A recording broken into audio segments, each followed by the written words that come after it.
Salamatçılar bugünkü yolculuk katılımcıları bugünkü seminarın teması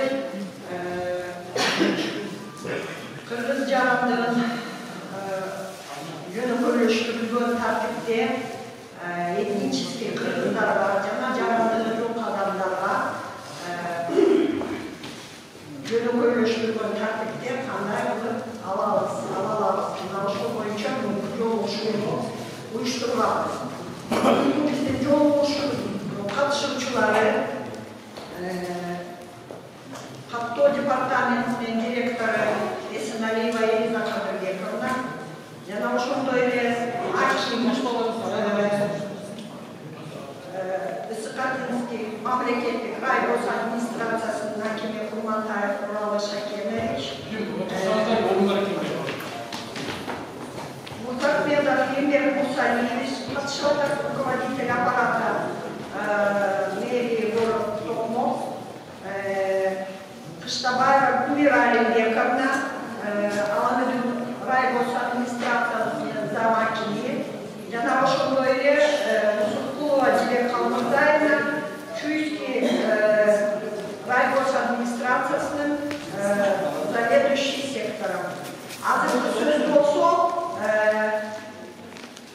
Сырата райгос администрациясының hakimi Kurmantay Kuralış Hakem'e verelim. Selamünaleyküm. Dinlemezçileri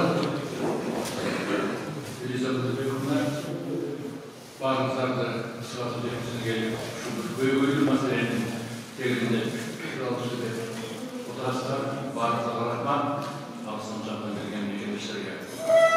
Özümüzde bilesizler, yılın başında Özlem'in Aslan Caylıçıklarını, migrasyon kırdağları, taşı toparlıklar, amcalar, cümleler, bunlardan çok bakmak oluşuyor. Ben bazı biliriz. O şov zarlıklar boyunca Hatay'ın çoğuşları çıkıp, etnosu kızlar kızımızına canlıları çok adamlarımızda zulüm koyuluşturulgan takdirde canlıları alınması istiyordu çoğuşları çıkan. Bu vakitte bizim ülkede bir tür işler yuvada açığa gerek problemler çok emez. Bir tarafından şu canlı jova atılda etikalı bizim mekanizmalar tarafından etken gençlikler var. O şekilde bizim memleketimize geldiğimiz sonra başka organlardan sonra mükemmel gerek. Şu jova canlı gelip çıkan milletler tarafından jova toluk işleyerek bizim aramızda bir problemler ayrılabilir. Nauşal problemlerin varlığının olduğu gücü sağlığı maksatında Hatay'ın departament 20 yıl kurultasar bağlı olarak maksat şu çoğunun işlev bölümü kavaklarda sürekli gelecek yılın dekabrında ayaklayıp o şu şeyimiz büyük oluşunca bazı hareketler, bazı güçlü yumuşak bulundurup şu meselelerine açışıldı. Bir sözünde bizim ülkede Caranlığı çok etikalı Kırgız, Caranlığı pasportu çok bir de adam almış gerek. Bizim maksat memleketin siyasetini avuşma baktaları. Şundan bugünümüz Hatay Ceyhan Çapır, o Ceyhanlar oluşu emin, çürü, Dibidinak'a, Nasıfatlarının şu bakka, teşhis var, kızmat alanını çakırır. Departamentlerinde itibarlı bağ gel oturar, antisler açılıklar, bizim başkan bile bizden önünde teşhirli kızmat alanları geçişken, bugün biz şunu çoğu çaran oturalım, gelişip, akıllaşıp, düşündüğün bilmeyen meseleni sorar, takvalından işte başlar, tez zaman içinde arkadaşlar. Bir mallarda ekleteyim, yine o aparatı bir mallarında, bizden önünde, şurada muhtaç 23 adam da bir hazır bizim yemenler kadın ayırdılar. Bu cumhur olduğu hadisleri. Benim işim bir şey bekliyorum. Sevdiğimde bundan da çok oluşum mümkün de olsa. Benim camiyelerden muhtar koyup bizlerge Dakras'ta dolu kanunlu kişiler bilmiyorum. Ben özüm bugünden başlayıp şu meselenin gözümü dalanlarla her bir hüküm boyunca tavda olup gerekirse her bir yolu boyunca gelip çıkıp takımlarda suratsızlık bekler. O şurada bizi takma alan olur. Bunun yenilere 23 kişi kancık başarılı çok bol kalsı, canlılar var, bütün bu anda cevap veriyor. Bravo. Şurada problemimiz var, bunun da teyin basıyorlar. Bu da bizim kişimiz, hoşundan bugünkü bizim cihim, bizim bundan iyi kadamızla işimizge çok tutku olan taşık ürettirsek de barınağında bunun cihimde artık yok açı. Göğünde bu meselenin var, surat tak alış gerek. Birinci özü bir olmalı. Bilmek gibi görünme işini katkılanan faklar çok olmaz. Oşun sırtı koyması gerek. Bizim memleketlik gelip göz önce başarı olanlar. Uşu meseleleri üstüyor, kaydıgerin memleket olan faklar çok olmaz. Ben bilemem ben. Bu açıya işleyince rayların dışında faklar bol var. Gelirsin, yerden gel, güçlü gelecek. Yoksa bu bağızak gelecek. Bol bulman meselelerine oranlı da bizim mekandisine oturalım. Canımız olan adımlar oturuşu mümkün. Oranılan faklar çok olmaz. Uşularda ihtiyat olur. Bizim maksat Kırgızistan'ın mizanlarınızıyla talaptan çıkarıp bağırız bir vakitte iş kılışılır. Men bağırtılar şu an çakırım.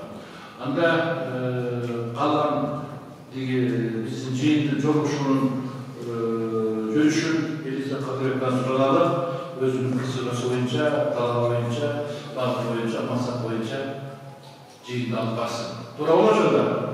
Anam bir nesirde bu şunlar, daimene şunlar şunlar ölmeyin. Tartınmayın, uyanmayın, kısılmayın. Büt meselelerin varını çözelim. Sorumluluğu olsun sorumluluğu verin. Cevap alıp anam çekişelim. Dura olacak da. Sağlamasına davranıcı olmak. Kurban Hoca'nın bilmişlerinin bizim maksatımız bugün sizlere gelip Cenab-ı Prezident'in beyanlarının bizim maksatımız her bir balığa dokument alıyor. Her bir canlıya dokument veriyor. Bu şunluktan siz sözünüz bilesiniz, burada tartış adamlar olarak bizde onun problemi oluşu seyrediğinde asırlı nizam değizinde biz bu kişileri kabul almışız. Seyrediğinde Balgar kalıp geçiyor, bu soldan bastırmamız çalışan adamlar bu sol basmak mülüdüğümüzü bir suçlu kategoriyalar bilen arızlarda alınan mümkünçülüğümüz çok olacak. Durum buydu. Şu kas negizinde yazık bizim hizmetkarlarımızı dolu bağlantı veren ben soranlarım. Abi gözümün tuğanlar var bu, koşmalar var bu, abi bunu etkisi.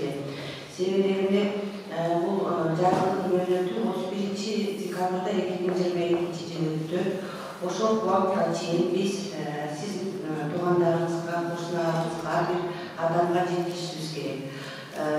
Bizde Bişkek'te direktörlüğü 381 tarihinde Sözlü Departmanı Koşul Cerleşkanımız birinci etajda Hatay'la punkt açılmak. Koşul punktka kayıtsanızlar bulup, koşul yerden konsultasyon alsanızlar bulup, koşul yergelerde ödümüz 4 var, arastardı belirgü güçlükler var tutuyor. Anladığınızlara şunda yapıyoruz, biz Batken olgusunda açıklamamız, koşul olgusunda açıklamamız, Canlı var, Goran Canlı var. Daha açılan bugünkü arızda siz özünüz yaşanan yerimiz Lüboy kalanında Avrasya Teritorialny Pasportuna yapışırsanızdan bulundu. Ben özüm şu işler yolu 381 canında arayımının oturan 5. etaş eğer çeşitli meseleleri olsa gelip daima Beşikler açıklarsanızda bu ikinci anın 4. bölüm eklen saat 14.00 saat 16 çeyrek 16 18 çeyrek mesleği kalıp alalım. O için hazır daha bir yolunu alışık gelmiş razısınız. Sizlerle birlikte oylamanlar görüşürüz. Bu yılın içinde Sılcanlı'ya başlamalarda bir bağlarda bir yolu çoğulup cebolu sosyalge Ağabey aymaktan benim boşuna iş alıp getirdiğime dayanırız. Rahmet. Sizler beni boşa edeceğim. Onunla ısrardan gelen beni vekilleştirme. Bugünkü uçuş saatine başlar, uçuş meseleleri hepsi canım çağırma. Kımıntay mesele olsa, kayısı mekkeler oyun, Fatih'teki seyretinin kaydı var, kaydıları kılıp, namile kılıp, bir toz kondurulsa düz mağaydılar. Ben adı söz olan akıllı yeter, küçük yeter. Ben siyasetin taraftarım. Olda geleceğim dayalayım size.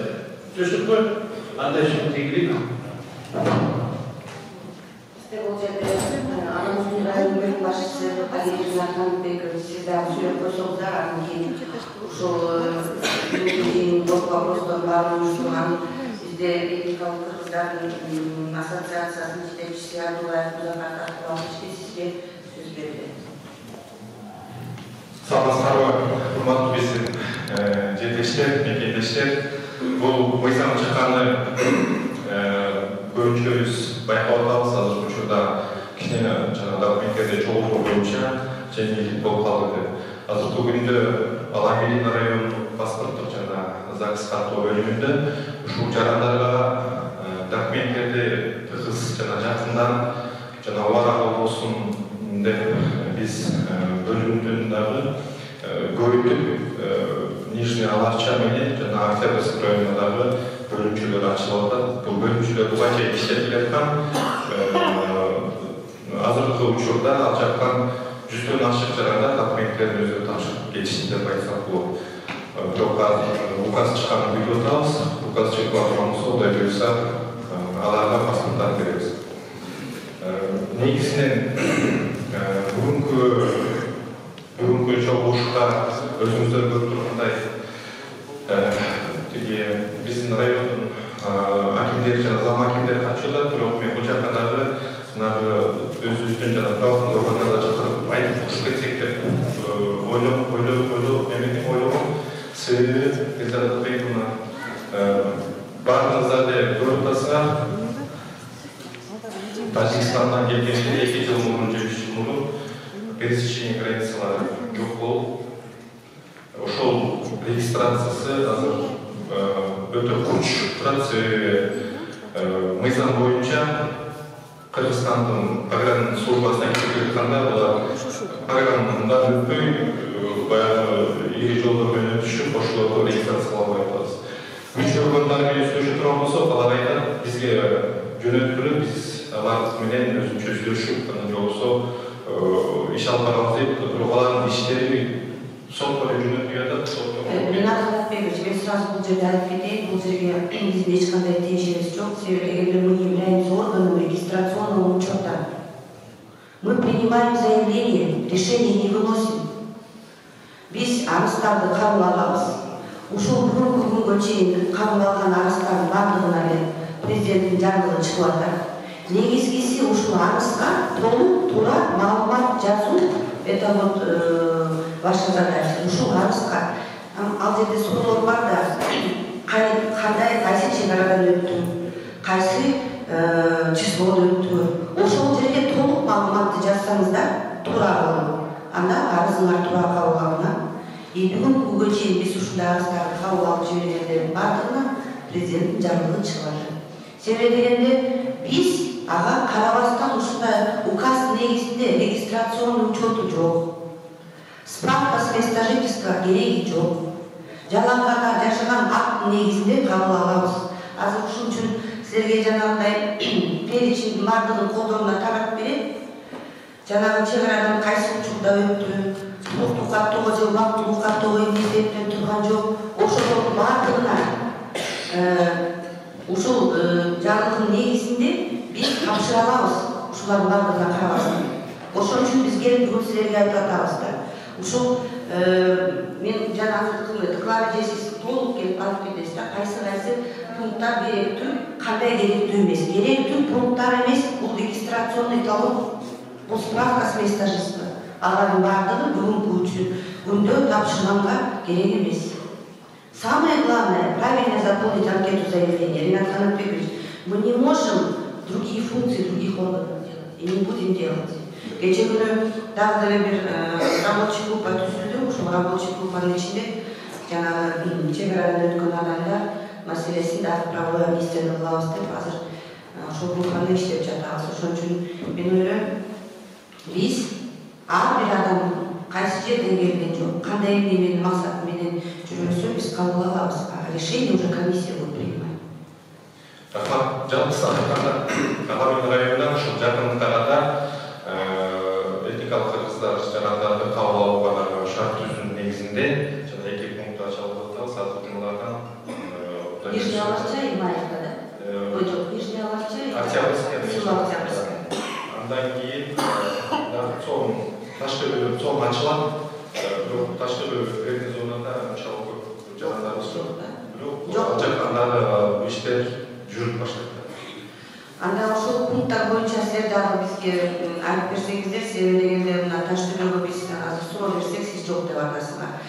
Негизгиси Нижний Алашча менен Октябрьскийге атайын ошо кызматкерин башка жумуштардын баардыгынан бошотуп, бир эле ушул консультация берүүгө, арызды кабыл алганга өзүңөр билесиңер, система менен иштешкенге бул бир адамды кабыл алыш үчүн бир 30 мүнөт иштейт да. Ошон үчүн атайланган пункттар ачылат, кызматкерлер бекитилип иштейт.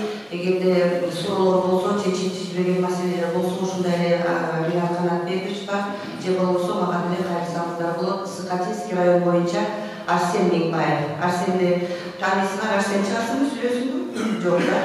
Ал деле Сыкатинский районунун бөлүм башчысы болуп иштейт. Бирок негизи биз Сыкатинский, Аламединский районго карабастан ар бир территориальный район, эгерде сиздин өзүңүз жашаган жериңиз Сыкатинский район болсо, силер кааласаңыз Жалал-Абадка деле тапшыра аласыздар. Кааласаңар Бошко деле тапшыра аласыздар, Бишкекке келип тапшыра аласыздар. Эч ким ар бир өзүңөрдүн районуңарга барып тапшыргыла деп айткан акысы жок. Ушул жарлыкта көрсөтүлгөн. Мурун билесиңер, жашаган жеринен гана арызды тапшырса болот эле. Азыркы учурда өзүңүз каалаган жериңизге, ыңгайлуу болгон жериңизге кайрылсаңыздар болот. Андан кийинки сөздү биз ошол бүгүнкү жыйынды өткөрөбүз деп көп кишилерге кайрылганбыз. Андан кийин эң биринчиден бизге жардам берели, уштук берели, вопростор баардыгын чечип берели деп Музафар Ташпулатович өзү инициатор болуп кайрылган. Андан кийин ушул ассоциация, этикалык кыргыздардын ассоциациясынын жетекчисине сизге сөз. Assalamu alaikum. Саламатсыздарбы? Тумандар. Сиздерге барган турам. Мына бүгүн Кудай буйруп насип этип жолдошуп турабыз. Бул эмгегиге Элизабет Кадырбековна анын командасынан чоң рахмат айтып, ыраазычылык билдиргим келет. Эмне үчүн дегенде, биздин этика кыздар көйгөйлөр адам көбөйгөн. Паспорт маселеси эмес, дагы образование, медицина, социальный вопростор көп топтолгон. Бул топтолгон документ, бул топтолгон проблемалардын эң негизги себеби бул ушул документ жок, регистрация жок маселеси. Азыр бизде көп туугандар айласыз Тажикстандан келип жатышат. Азыр жогоруда айтып кетишти, бир дагы жаран документсиз калбайт. Ошон үчүн бүгүн көптөр келе алышып келген. Бул баардыгына жетишиш керек, корпусун чочуласаң, келип документ тапшырыш керек. Ошол келгендин себебин жазыш керек. Кайсы себептен бияга келген, эмне себептен келген. Келген жери үчүн ушу телевизор унутпайлы, жерибизди унутпайлы, үйрүп атат салып, бала чакабыз ушул Кыргызстанда жашап, Кыргызстан тилин унутпастан ушул жерге көп өзүбүз салымыбызды кошобуз деп келген. Азыр болсо ушу элге жакын болуп, Элиза Кадырбекованын өзү баш болуп, командасы элге чыгып, элди топтоп, ушул документти түрөөгө жүрөт. Азыр биздин президентибизге чоң рахмат. Айтат го, кыйналган, жаманчылыкты көргөн адам эч качан жаштыктын кадырына, көрбөгөн адам эч качан жаштыктын кадырына жетпейт деп, ал киши канча сызда, канча проблема көрдү, ошону жүрөөлөрүн өткөзүп, ушундай жакшыдан жабдыктарды чыгарып атат. Баардыгы сиздер үчүн. Ушул сиздер бүгүн келип келгениңизге чоң рахмат. Ушул маселени азыр чоң маселени баардыгын жеткизсиңер. Анан ушул жерде өзүм кечээ көрсөтмөгө жабыктаган жыйнап иштеген күнү Панфилов, Жайыл, Московский, Сокулук районунда жашоочу этникалык Сокулук районунда топтолгонбуз. Ал жерде ушул иш-чараны өткөзүп бүгүн болсо Токмок Чүй ысыранда Алан районунун этникалык туугандарыбызды чыгарганбыз. Ушундай баардык маанилүү сөздөрдү азыр жогоруда айтышат. Кудай буйрса, ошону жакшына угуп, жакшына тутмуш біреулер бір-бірінен бүтіп алышы мүмкін. Но Құдай бұйырса бүт районның басқосудың жетекшілеріне барып айтылып, сізге жардам береді. Біздің офисimiz Şehirde Köy, Puşkina 78, Madaniyat Müzikliği'de 2. tarafta 220 çıkarmette oturan. Yemin ve şu momentte faydalanıp, öte şu rayonun yetekçiliğine topmuyor, babam bileyim, köy, hangi şu Elisa Kadıbey'in kanunasına çoğu aralıkçılık edilen, çoğu rahmet eden, bu şu toplumuna biz karşılık verip, kol çarpıysa şurada. Buna справканы керегі жоқ екен ода, регистрацияны керегі жоқ екен ода. Ошоны жашына окуп билип алгыла. Ушул отуруш, ушундай чогулуш, Кудай буйрса көптөн көп болбош керек, көп иш-чараларды өткөзөбүз. Ушул жетекчиликке бардыгына ийгилик каалайм. Моменттен пайдаланып, туганда ушул чара бүткөндөн кийин баарыбыз маданиятты кармап, суроолорду берип, жаныбызды үч кылбастан ушул план боюнча иштейбиз. Келаткан жаңы жылдар менен жаманчылык бүтпөгөн иштер бар, ушул эске жылга калып кетсин. Жаңы жылда жакшы ой, жакшы тилек, жакшы максат менен өтүп, баардыгыбыз үйүбүздө тынчтык амандык болсун, мамлекетибиз аманчылыкта болсун. Сизге Hazır kısaca malumat veririz bağımızlarla şu canı kabul zakon boyunca. Bu vakıtın ucumunda etnosda Kırgızlar, yana Respublikanın aymağındağı turgan Kırgız umutundağı yaranlığı çok adamlardır. Kırgız Respublikasının yarandığının yönükülüştürülgün pratikte alma meselesi kanunun tasirine anıtaydı. En birinciden buğa ne gerek? Qaysı adamlar bu kategoriyalarga tuş oldu da. En birinciden bu adamın çet өлkөлүк pasportu var. SSR'nin pasportu var kolunda. Oşonda öyle kayrılma bölümü kolduğunun yönötü bütse bütüp жатsa. Ekinci, çet memleketin aymağında төлөнгөн bala, misali Tacikistanda, Özbekistan'da, Бирок Кыргыз Республикасында 18 жашка жetse, бул Кыргыз Республикасынын жарандыгын өз убагында албаса, мына ошол категориялар. Көбүнчө ушундайлар ата-энеси келген, жарандыкты алган, указ менен балдары калып калган.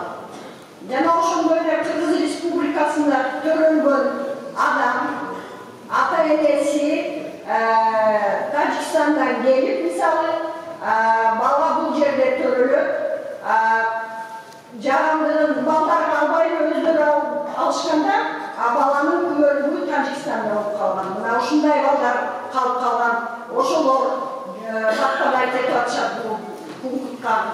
Kelgen өлкөсүнүн жарандыгы жоктугу жөнүндө маалыматты берүү талабын койбостон Кыргыз Республикасынын аймагында жарандыгы жок адам катары таануу жөнүндө калкты каттоо чөйрөсүндөгү ыйгарым укуктуу органдын аймактык бөлүмүнүн корутундусу. Жарандыгы жок деген корутунду чыгарабыз. Эгерде 18 жаштан ары өтүп кеткен балдар болсо, ошонун негизинде андан кыргыз жарандыгына тапшырса болот. Beşinci bu çift memleketin pasportun algandırı jönündө belgisi bölümünde tuğlandığı turalı hakkılık yazıdan köçürmö çet өлкөлүк pasport menен dokumentleştirүү faktısın rastara маалымат болсо, бирок өтүнүч кат берилген учурда чет өлкөлүк pasportu жок жана аны калыбына келтирүү мүмкүндүгү болбосо, bu pasport menен жанагы күнөөлүгүндөгү жазуулар жок болуп калса деп атат да. Жана ошондой эле бул 6-пунктта ар кандай паспортто башка тамгасы, туулгандыгы туура күнөөлүгүндө башкача аты, кандайдыр бир эки документ бири-бирине окшошпой калган учурлар жок болуп атат. Мына ошондойлорду дагы арызын жаздырып, түшүнүк каталы эмне себептен ошондой болуп калган, анан тапшырсаңыздар болот. 7-чи пункт бул болсо чет өлкөлүк паспортунда же туулгандыгы тууралуу бөлүмүндө улуттук деген графасы жок. Кыргыз деген жазуу барбы жокпу? Ал кыргызбы, биз аны тастыкташыбыз керек. Мына ошол же бул жерлерде кайрылманды аласыздар, же болбосо консулдук мекемелери сырт жакта жүрсө, консулдук мекемелер растайт. Эми бул ушул 7 пунктка попадать эткен адамдар эмне деген документтерди бизге тапшырыш керек. Ар бир территориалдык органдарга барып, мына мисалы 18 жаш курактан нары ар бир бала өзү тапшырууга тийиш. 16 жашка чейинки балдарга атасы энеси кыргыз жарандыгын алган болсо, анда бүгүнкү күндө барып ал балага 16 жашка чейинки балдарга загранпаспорт алып берсеңиздер болот. 16 жаштан 18 жашка чейинки балдарга анда атасы энесини ходатайствосы керек. Алар суранат, президенттин атына арыз жазат. А 18 жаштан нары болгондо бала өзү кайрылыш керек, өзү жазат арызды. Арыз электрондук түрдө ар бир территориалдык органга барасыздар, электрондук түрдө арыз бересиздер, ошол эле жерден пинди аласыздар, ошол эле жерден электрондук сүрөткө түшөсүздөр. Жана азыр айтып кетти биздин директорубуз Элиза Кадырбековна жашаган жерден тууралуу акты аласыздар. Акт проживание орусчада, акт жашаган жеринен тууралуу акты жана таануу актысы. Мына ошол түзүлөт. Айыл өкмөтү кошо жардам берет. Ошол жердеги атасы, энеси кол коёт ал документке, же болбосо жакын бир туугандары, участковый бар болсо ал кол коюп берет. Жана айыл өкмөтү же болбосо квартальныйлардын печаттары болсо ошолор сүрөтүнө кол коюп актыны түзүп берет. Мына ошол менен келесиздер.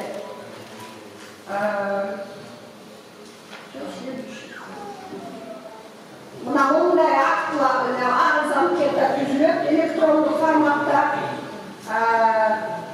Мындан аркысында сиздер декларацияны сөзсүз жазышыңыздар керек. Декларацияда эгерде паспорт алып жоготуп алган болсоңуздар, анда ошону жазышыңыздар керек.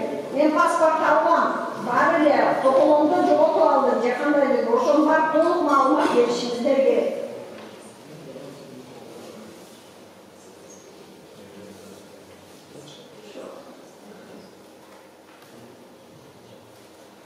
Так, мынакей бул экинчи тиркеме, бул таануу актысы.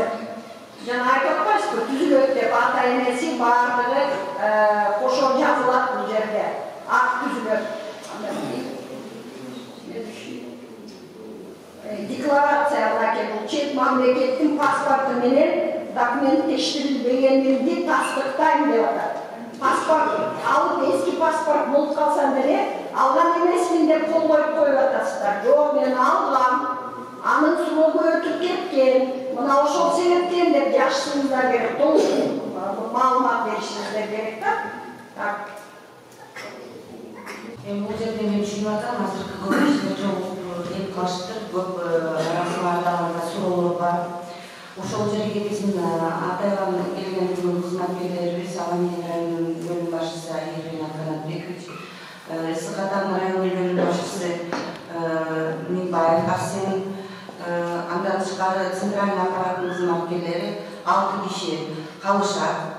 Бүгүн кечке чейин 16:00 чейин сиздер менен иштейт, иш алып барат. Ар бирөөңөргө консультация берилет. Эгерде кимде бир толук документттердин баардыгы уже даяр болсо, ошол эле замат бүгүн башкы артист Скатинский районунда Токсунбаева берилмекке кайрылсаңыздар болот. Себеби бул жерде жакынкы биздин территориалдык бөлүмдө Скат экен, ошого кайрылып бүгүнкү күндө тапшырсаңыздар болот.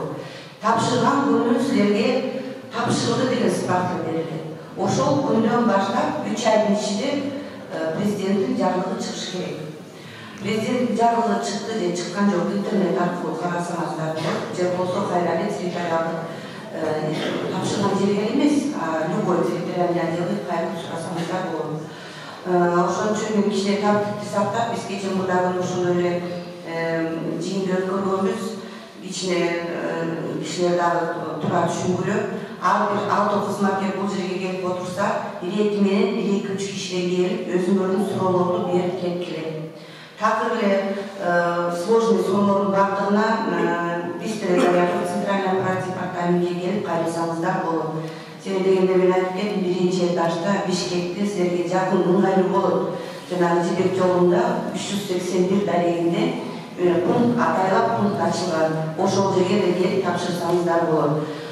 Жанагы биздин адисибиз айтып кетпедиби? Негизги максат бала төрөлгөндө туулган тууралуу көрүктөн кийин паспорт алып келүү. Ошол үчүн сиздер жана 10 жашка чейин качан бала туулду, качан мен ID карт алып берем деп ойлогоздон эң биринчиден загранпаспорт балага алып берилет. 25 декабрдан баштап бизде мурун Кыргызстандын жанагындай загранпаспорт деп коесузбу? Ошол 3 жылга берилчү мөөнөт. Азыркы учурда анын мөөнөтү 5 жылга берилет.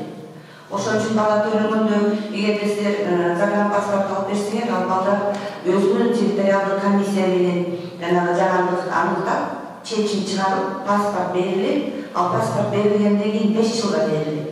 5 жылга берилгенден кийин 5 жыл мөөнөт өткөндөн кийин дагы бир жолу, 2 жолу алмаштырасыңар.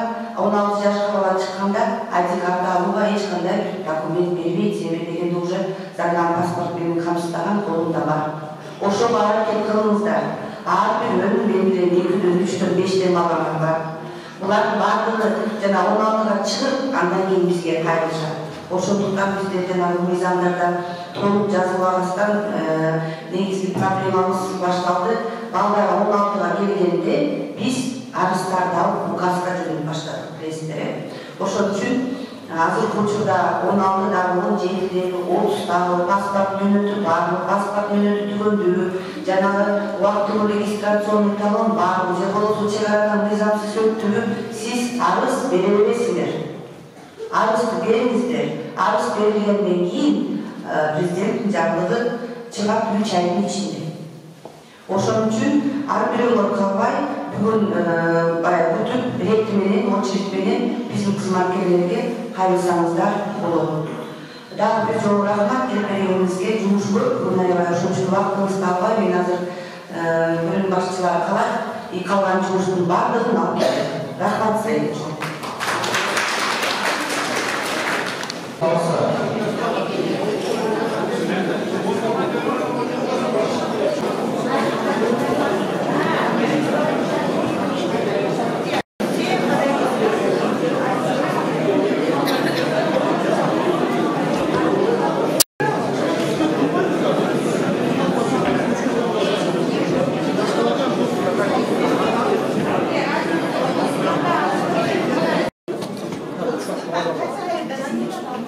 Şunu da